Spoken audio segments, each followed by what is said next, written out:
Hello and welcome to the Jesus Witch podcast. I'm your host, Lena El-Sayali, also known as Lena the Jesus Witch on TikTok and Instagram. The Jesus Witch podcast is a show dedicated to opening the conversation about including Jesus in witchery practices. The goal of this podcast is to not be evangelical. The goal is to spread the love, light, truth, acceptance, and oneness that is Jesus Christ himself. Here at the Jesus Witch podcast, we believe all people are loved by God and all people are loved by Jesus. We believe in community and the power of fellowship. We believe in giving whatever you reasonably can to help your neighbor who's in need. And above all, we believe in the power of creating a relationship with Jesus that is authentic and unique to you. Join me for new episodes of the Jesus Witch podcast every single Monday, and be sure to subscribe to us on your favorite podcasting app. Hello and welcome to a brand new episode of the Jesus Witch podcast. I'm your host, Lena El-Sayali, also known as Lena the Jesus Witch on TikTok and on Instagram. Today we are going to be talking all about witchlings, which are kid witches, and how to involve them in your magic. Before we jump into this conversation, though, I have a couple of housekeeping things to share with you. Firstly, this episode is going to be airing on streaming in January. And come January, myself, Mimi, Hannah, and Sarah, you also may know them as a feral Southern housewife, spirituality, and Strazi 97 on TikTok and on Instagram. But we are all starting a legitimate Christian witch ministry. We are starting the Ministry of Christ under the Order of Divine Mysticism. I will be leaving the YouTube channel link and the Discord group link for this new ministry that we are starting in the show notes page. But what is this? It's essentially like a legitimate place for Christian witches, Jesus witches, to go and get sermons, have like pastoral advice, like an actual like ministry community. So if you are interested in that, definitely check out the show notes page. This is not to be confused with my free Discord group, which is the Jesus Witch Church. The Jesus Witch Church is essentially a fellowship area, and while we are going to have some of that in the ministry is going to mainly be focused on sermons and like spiritual teaching, so there's actually a place for Christian witches to go and worship online together. But speaking of my free Discord group, the Jesus Witch Church, you can find the link for that and anything else that I offer in the show notes page. The Jesus Witch Church is my place of fellowship. We have all different types of chats in there, fandom chats, spell chats. We do hangouts together. I'm recording this in December, and tonight I'm going to be hosting a Yulemas party in there. We're going to be listening to some like pop culture Christmas music. So, you know, like the good 2010s classics, Mistletoe, Santa Tell Me, Christmas Tree Farm. And I'm going to be casting a Connecting to Christ Christmas spell for our community and pulling a couple of cards for us with the Yule Oracle deck. So we do like little hangouts like that in there. There's also like Christian witch studies in there that are hosted by an array of different members. I really, really love that the Jesus Witch Church, multiple people do things in there. So you're not just seeing my face all the time. You're getting input from a lot of different Jesus witches and Christian witches, which that's also going to be similar to the ministry, because on the ministry, you're going to be getting things from not only just me, but also Mimi, Hannah, and Sarah. So you're going to have a lot of different people to hear from. And that's like the most important thing in learning about witchery, is just learning from a lot of different people and taking what resonates from them and, you know, leaving what doesn't. But that's my opinion. Any hoozles. Other things that I offer. I have a Patreon with different tiers for Jesus Witchery education. I have a spellcasting circle tier, a tier where you could get one-on-one sessions with me for Jesus Witch coaching. I also have an Etsy shop where I sell tarot readings, astrology readings, all of my Bible-based spell oils, Christian witch mystery boxes. So many fun little things can be found there. You can find all of the things. You saying hi? You can find all of the things that I have to offer on the internet. Hi, yeah. It's not going to talk back to you, Luna. This is a podcast. So this is like a show that mommy talks to the computer, and later all of my friends on the interwebs are going to listen. Hi. But head over to the show notes page. You'll find all of the things that I have to offer when the ministry's available. It'll be there too. You find all my socials and all that good stuff. So now that we've been yapping for a hot minute, let's jump into today's actual topic and like do some real yapology for this podcast. Let's talk about involving... Yeah, Jesus' candle. Let's talk about involving kiddos in your witchcraft. This is a topic that we are going to definitely be talking about more. I kind of decided with this podcast, and we're going to definitely talk about this more in the Goals for 2026 episode, but I've definitely mentioned this before. I decided with this podcast, I'm going to talk about things that I want to talk about and make this show like legit something that I want to create and I want to listen to. And I'm more than thrilled when you guys also want to listen to the things that I want to yap about. But one of the things that I have become more and more passionate about is involving my children in my craft. And this is also something we're going to talk about with me in the ministry. But in the ministry of Christ, under the order of divine mysticism, we all have different matriarchal titles. And mine is the matriarch of the whole person. And the way that not that I came up with this, I really feel like God gave me this idea. The way that he gave me this idea has been like this past year, I've gone on a journey with TikTok and posting every single day. It started with my husband doing it with me. And then he decided that doesn't necessarily resonate with him as much.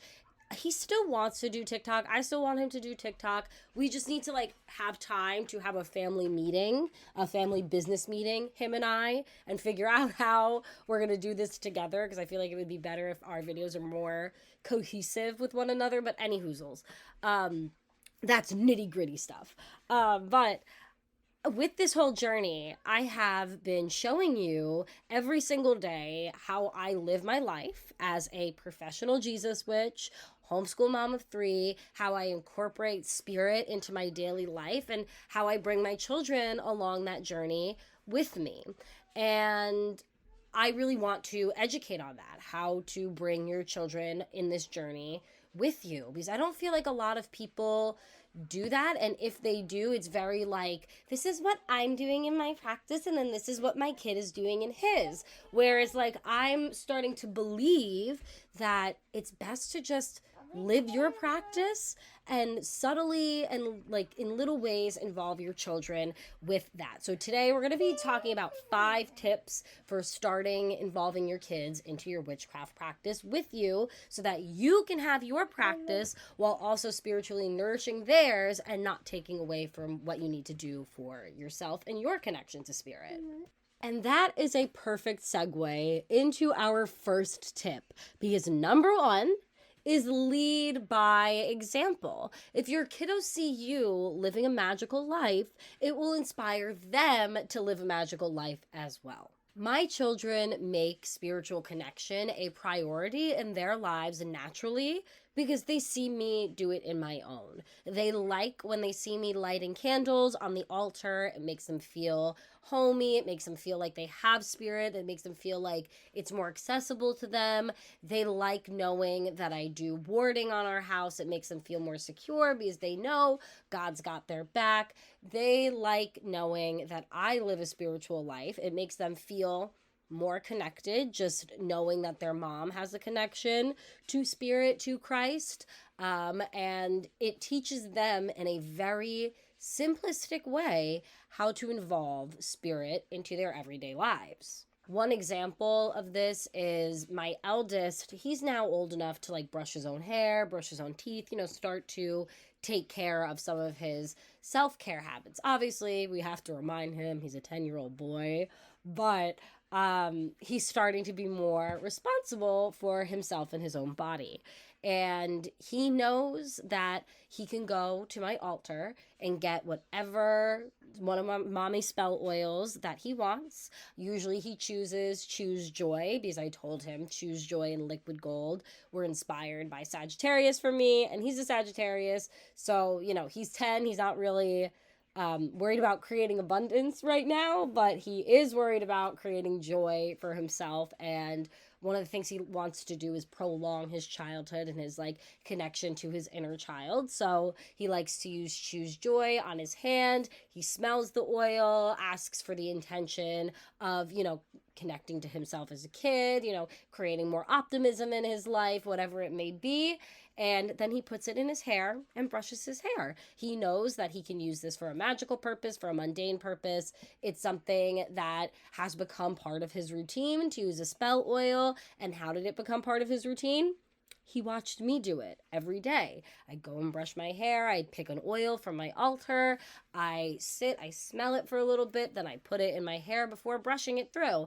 And easy way that I taught my son to do spell work and set intentions for his day just by doing it on my own. Now a quick break from this week's episode of the Jesus Witch podcast to talk about a few ways you can help support the show.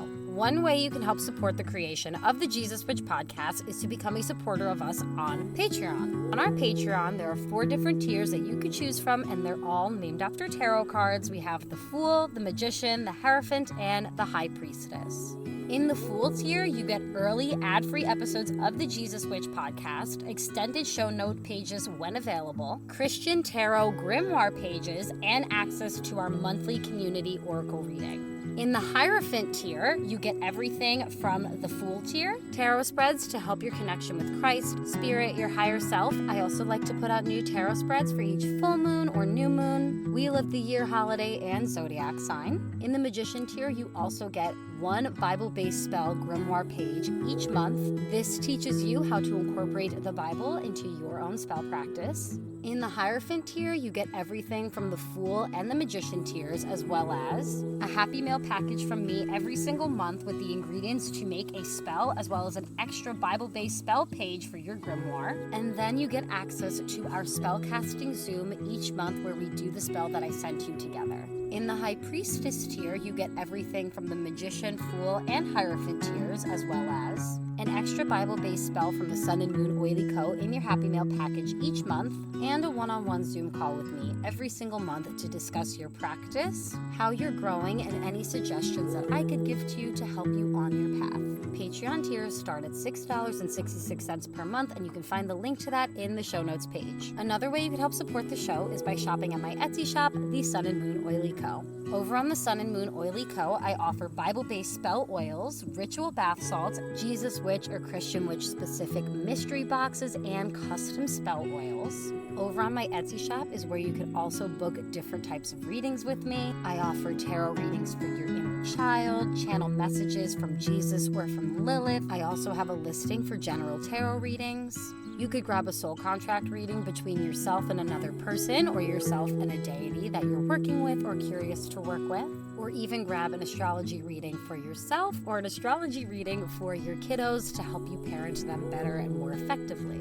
There's also Jesus Witch merch on my Etsy shop and so many other things that I am planning on adding to my shop. So head over to the Sun and Moon Oily Co. to check that out. Another thing you can do to support the growth of the Jesus Witch podcast is join our Discord community. The Jesus Witch Church is our free 18+ Discord community where we host Jesus Witch church services and moon circles. This is your place to ask all Jesus Witch or witchy questions in general and make some really awesome friends. You can find the link to our church in the show notes page. Another free way you could support the Jesus Witch podcast is by sharing this show with a friend and rating it on whatever podcasting app you're using with 5 stars. Leaving us a nice review really helps get the word out about the show, and don't forget to subscribe to us on your favorite podcasting app. Another thing you could do to help the creation of the show is send a donation to the Jesus Witch podcast via Cash App or PayPal. It takes a lot of time and effort for me to create the Jesus Witch podcast, and getting donations helps me get the support and help that I need to be able to create this type of content for you. Donations also help keep this podcast free to everybody, so if you love this show and the information that's being put out there, please consider sending a donation to my PayPal or my Cash App. The username on both is the Jesus Witch podcast, but the link for both of those can be found in the show notes page. And the final way that you could help support the creation of the Jesus Witch podcast is by sending me a gift. In the show notes page, I have the link to my Amazon wish list. Everything that I put on this wish list was put there to help create content for you. Simply put, buying things off of this Amazon wish list helps me so that I don't have to purchase them myself. So I can put more of my resources in towards making the Jesus Witch podcast. If you would like to support the Jesus Witch podcast by buying me a gift or in any other way, you could find all the links to everything mentioned in this ad in the show notes page. Now let's get back to the show.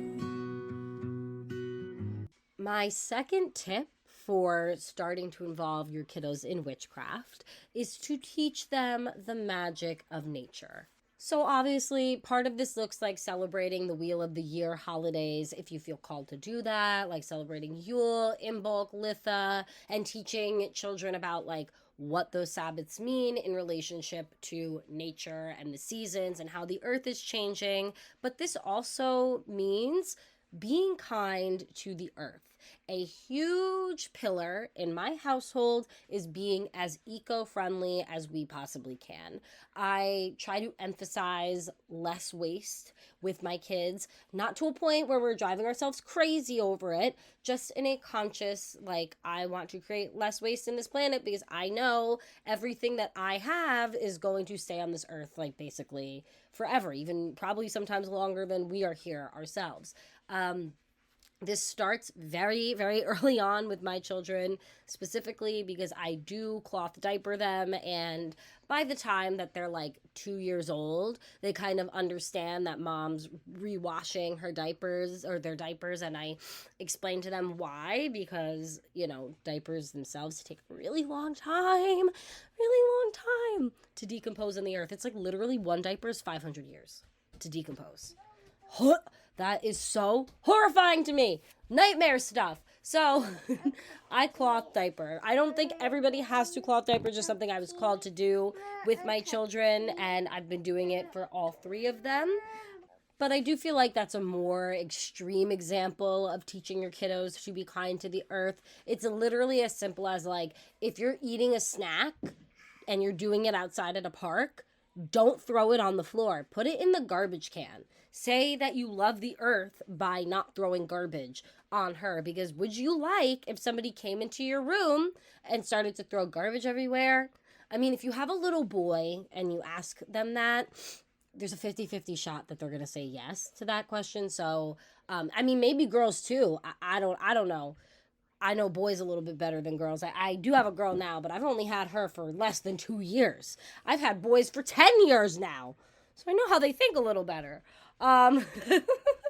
But anyway, just teaching them little ways to be kind to the earth. My boys also will go outside and say hi to the plants. They know that we have a tree dedicated to Lilith. They know that we have a tree dedicated to Asherah. So they'll go outside, say hi to those trees, say hi to the deities that are honoring them. And I feel like connecting kiddos to nature is a really simple way to connect them to spirit, because, like, who doesn't feel more magical when they're standing outside, like, blissfully in nature? Like, who doesn't feel that? So, yeah, connect your kids with nature. Teach them to be kind to the earth. Teach them to value the earth and what she offers us. Another thing that I recommend with this is having a family plant. I have an absolute black thumb, so typically I cannot keep plants alive to save the life of me, or I guess to save the life of the plant. But one thing we do have, a while ago we went to a homeschool class where we decorated these pots and made like an herb garden. And inside our herb garden we have sage, rosemary, and lavender, I believe. I also think that there was chives in there, but I don't think the chives survived. Anyway, the three, sage, rosemary, lavender, those are very protective plants. And for some reason, they have stayed alive, like, for a long time, because I know we definitely didn't just do that class. That class was definitely like a spring 2024 class, so she's been around for a while, and the plant is still good. The plant is still thriving, and, you know, my kids and I have offered crystals to the plant. We talked to the plant, and we created it as like a family herb garden that connects us with nature, and we're asking it to protect our space and protect our home. So that's like another little idea and way that you can involve your kiddos in connecting with nature while also doing something for yourself. Because what witch doesn't want to have a plant baby? Okay, it's like a cat. Cats and witches hand in hand. If you can't have a cat, you have a plant hand in hand. Or a dog. Sometimes dogs can be witchy too, but you know, the stereotype is cats and witches. Maybe I'm a little biased because I have cats, but anyway, let's move on to our next tip. My third tip is to give them access to age-appropriate magical tools. Do not be giving your kids candles and lighters and say, Lena told me to do it. No, that's not age appropriate. Unless your child is like a late teen, like 16, 17 years old. I think at that age, maybe I would trust a child with a candle. It really depends on the responsibility factor of the child because, you know, candles are scary. Fire is scary. Fire is a very dangerous tool that needs to be respected and be treated with reverence. So anyway, age appropriate magical tools. What does that look like? So for littler kids, crystals, they love rocks, they love crystals. Obviously, you want to have bigger crystals so that they can't like choke on the crystals. So Luna has a couple of crystals on an altar that is her height. There's also on that altar, we put a couple of toys that are a little bit more magical speaking. They're Hello Kitty toys. They heal my inner child. My middle kid loves them. So we put like our little connection. They're the Hello Kitty Ninja Turtle collab for McDonald's specifically. So my older kiddo, he also likes Ninja Turtles. My middle kiddo likes both, and then I love Hello Kitty. I also really love Ninja Turtles. But anyway, it's like something that all of us really like, so we add that to our family altar. Statues that are a little bit more durable or ones that you don't necessarily mind if they break. I have like a fairy garden statue in my kids' altar. I have one that's just like a bigger fairy, and then I have one that's a smaller fairy with like a unicorn or a Pegasus. I think the horse has wings, so yeah, it's definitely a Pegasus. But like those are, I feel like, age appropriate magical tools. They have access to like feathers that we've found because those are treasures that they collected, so they should absolutely have access to them. They have access to their own set of runes. That's more my middle kid and my older kid. Luna can't have those yet because one, I'm worried about her losing the pieces, and two, I'm worried about her eating the pieces. I think I'm more worried about her losing them than eating them because she's been around crystals her whole life and stones her whole life, and she's always been told no mouth, no mouth, no mouth. So, you know, like she's fairly smart and she listens to that advice. But they have, my older boys have their own set of runes. They have oracle cards. There's these beautiful spirit animal children's oracle cards that I got a couple of years off of Amazon. They also have a children's tarot deck that is more age appropriate for them. In my magical tools, the only things that they have unlimited access to are my spell oils. My children are very trained on how to use, obviously Luna doesn't have unfiltered access, but my middle two do, or my bigger and middle, they do. They have been trained their whole lives to be around oils. I've always been an essential oils girly, so they have been around essential oils their whole lives, so they know safety. They know not to put an oil on their hand and then touch their eyes or put it in their mouth. They know like which oils I make are a little bit more spicy or hot oils, and not to put them like either directly like on like skin, or if you're going to put them on skin, put them in more durable parts of your skin like your wrists. So partially it's about teaching them safety like with these tools, and then also judging where they're at maturity wise and magically wise. So I feel comfortable giving them access to my oils because I know that they know how to use them. If they didn't, like Luna's too young to have access to the oils, so she does not have access to the oils yet, but when she's old enough, she will. So that is another tip there, just giving them age-appropriate access to things so that they don't have to ask your permission to do it. Because, like, imagine every time you wanted to pray, you have to ask your mom, hey, Mom, can I have your special prayer book? Like, I feel like that would be a deterrent from wanting to connect with spirit or go pray because, like, I'm not going to ask my mom every single time. And then what if they have the fear of her saying, no, not right now, I'm busy, like, give them access to things that they can do on their own so they can create that connection and that relationship on their own.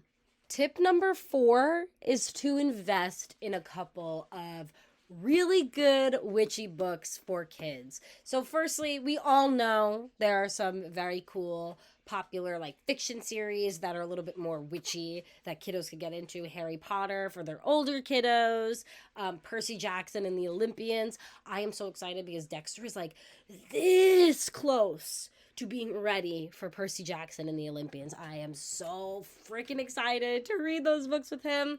Chronicles of Narnia, even though it is a quote-unquote Christian series, bro, it's very witchy. You got talking animals, you got witches in it, you got fantasy knights, all that kind of stuff. Super witchy. Like, literally giving your kids access to stories that are witchy, that paint witchcraft in a really nice light. One of the books that I have in front of me is The Legend of the Old Befana by Tommy D. Paula.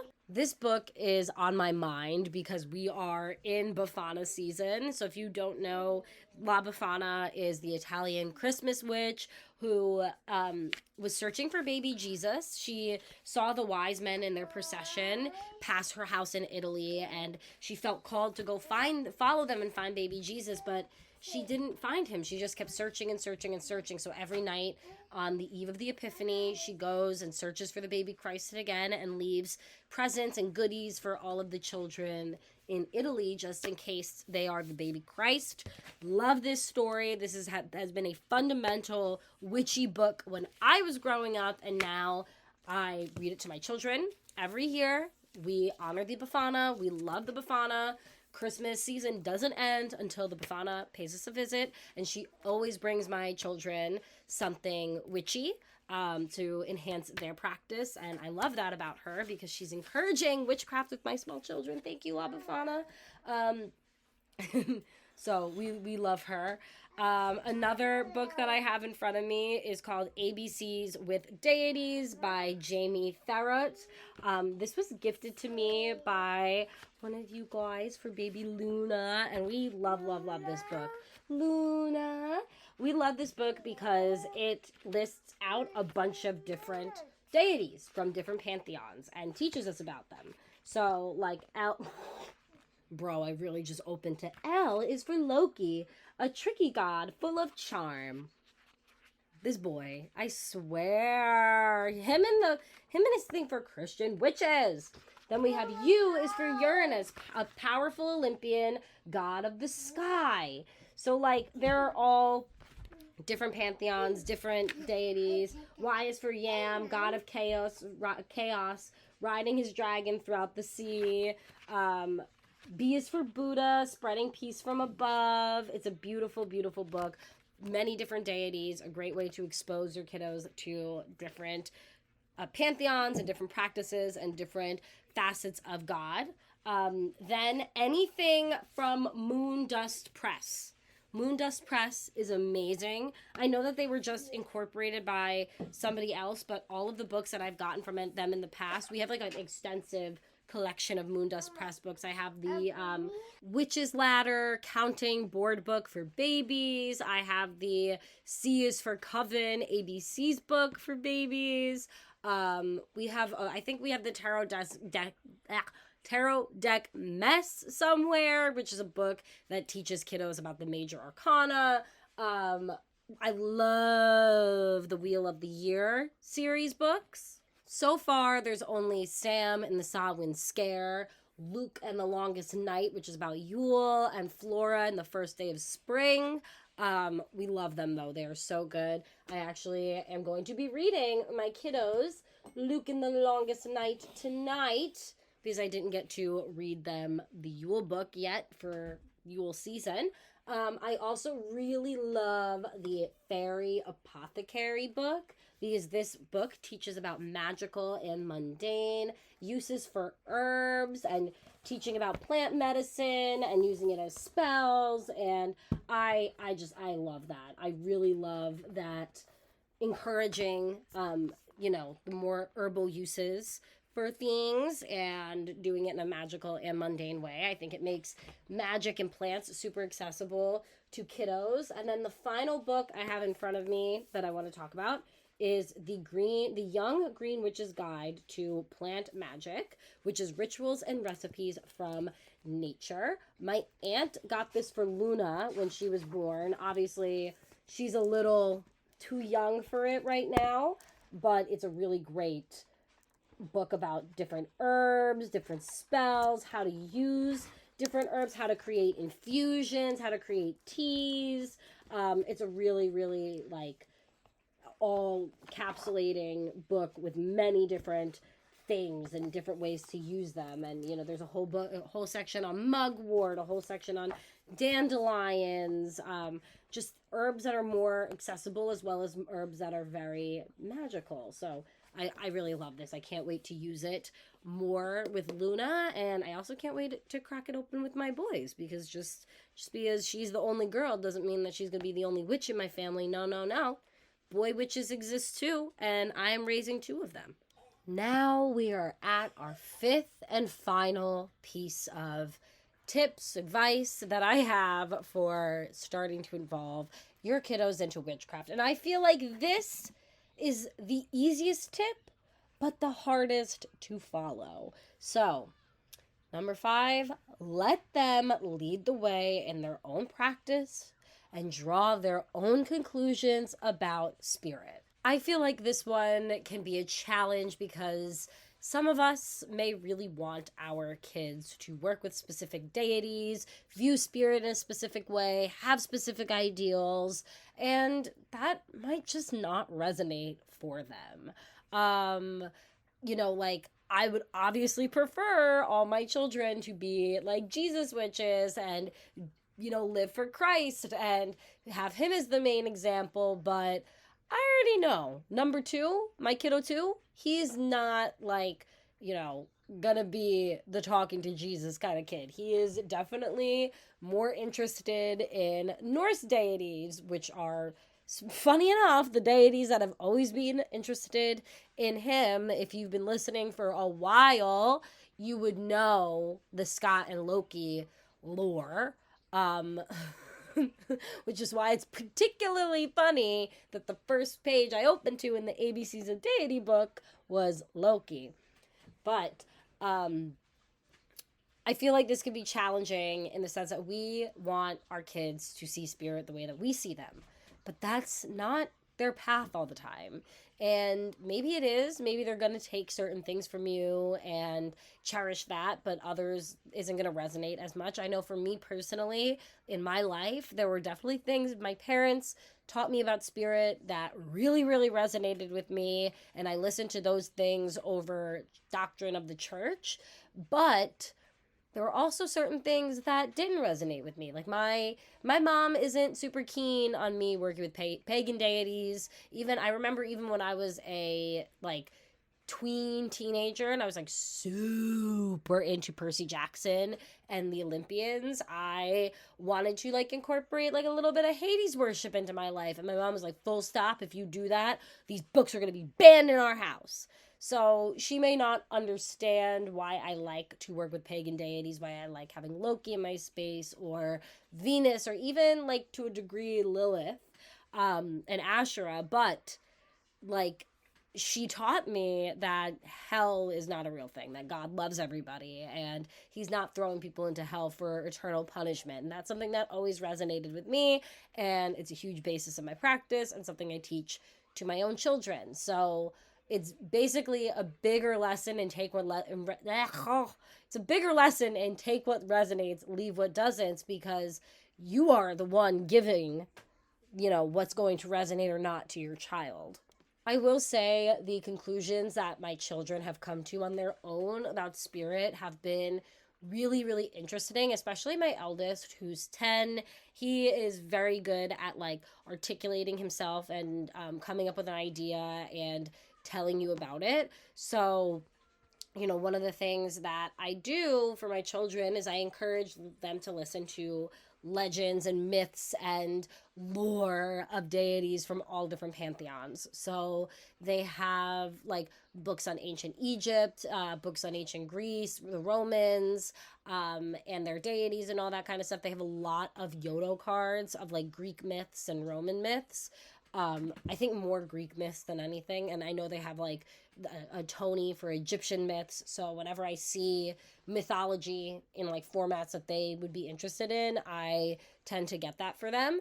And my eldest son, from listening to all the mythology that he listens to and reading the children's Bible that I have for him, he came to the conclusion that working with the Abrahamic God is a lot easier than working with a pagan deity such as like Zeus or Loki or whomever. And the reason he says this is because pagan deities tend to very specifically ask for offerings, whereas like the Abrahamic God only wants you to come as you are, be kind to others, and like kind of live your life as an offering instead of like finding specific things to give to them. He also has pointed out that in his opinion, the Abrahamic God is a lot more forgiving than other deities, because there's definitely a lot of stories that he's heard about like Zeus dealing out punishments towards people or to other gods or whatever. So he came to this conclusion on his own. And this was not something that I influenced. I feel like I actually gave him tools to come up with whatever conclusion he wanted to come up with, because I'm exposing him so much to different mythologies and gods and belief systems. So I really, really, really tried to give him a fair shot at like believing whatever conclusion he was going to come up with. And that's the one that he ultimately came up with. So that this whole tip kind of circles back to like lead by example, because part of the way that I work with the Abrahamic God is just my life being an offering for him.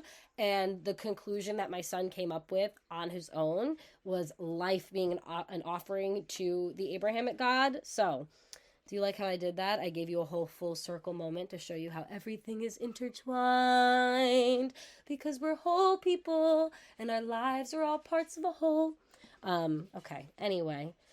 Yeah, so that is the tips, that is the tips I have. No, those are the tips that I have for you. Thank you so much for listening to this new episode of the Jesus Witch podcast. And I really hope that you enjoyed it. If you did, please subscribe to us on whatever podcasting platform you're currently listening to us on.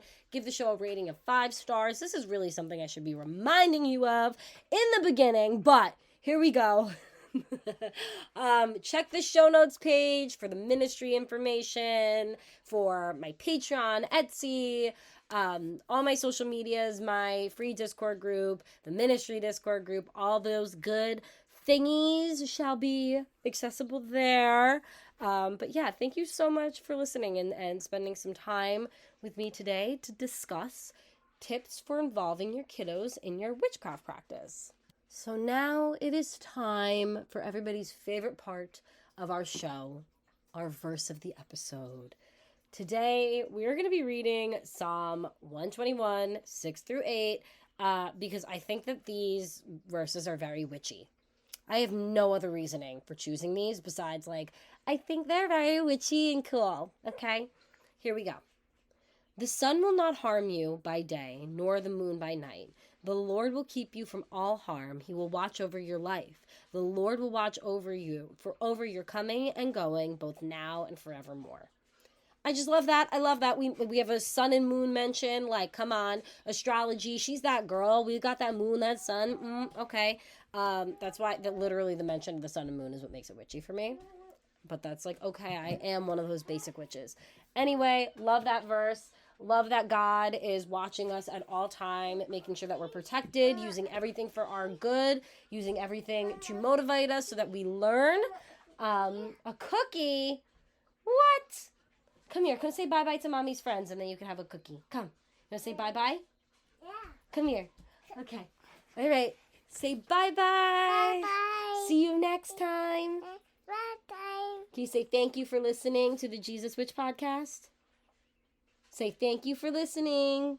Season. Thank you. Oh my God, you're so cute. All right, guys, thank you for listening. I will talk to you. I'll catch you on the flippity flip. Talk to you next time. See you next time. Jesus. Jesus.